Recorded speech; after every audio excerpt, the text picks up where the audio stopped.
بسم اللہ الرحمن الرحیم۔ السلام علیکم۔ جگاتوں میں آپ کو خوش آمدید کہتا ہوں۔ امریکہ کا جو یار ہے غدار ہے، غدار ہے، یہ وہ نعرہ ہے جو اگلے عام انتخابات میں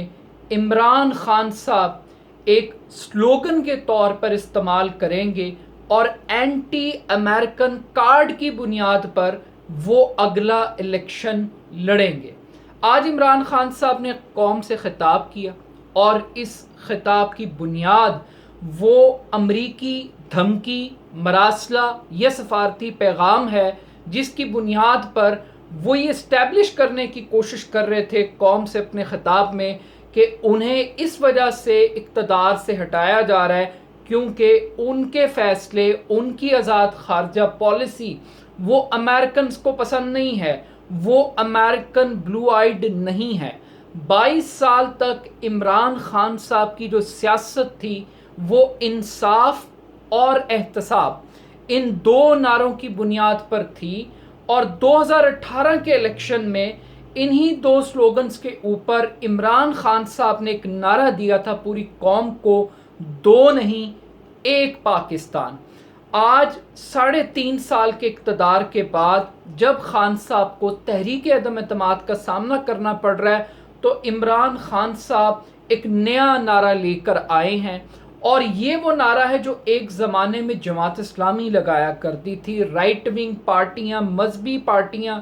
اپنے آپ کو پینٹ کرتی تھی اینٹی امریکن پولیٹکس کے طور پہ، اینٹی امریکن پولیٹیکل پارٹیز کے طور پر۔ تو آج جماعت اسلامی کی فارن پالیسی اور تحریک انصاف کی فارن پالیسی وہ بہت قریب آ چکی ہے، یہ تھاٹ بہت قریب آ چکی ہے۔ عمران خان صاحب نے آج کی تقریر میں بہت ساری باتیں کی۔ ایک تو کافی سارے مفروضے کہ کچھ لوگ پروپیگنڈا کر رہے تھے کہ کوئی سفارتی دھمکی نہیں دی گئی، یہ ایک روٹین کی کیبل ہے، ایسی ہزاروں کیبل سفارتکاروں کو دی جاتی ہیں، یہ ایک ان آفیشیل چیز تھی۔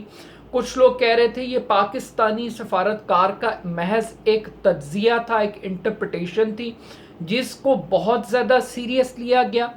اور کچھ لوگ یہ کہہ رہے تھے کہ یہ پاکستان کے ساتھ ایک سازش جاتے جاتے عمران خان صاحب کر رہے ہیں۔ بٹ آج وہ مراسلہ، اس کا مواد وہ سیکیورٹی کونسل، قومی سلامتی کمیٹی کے سامنے رکھا گیا،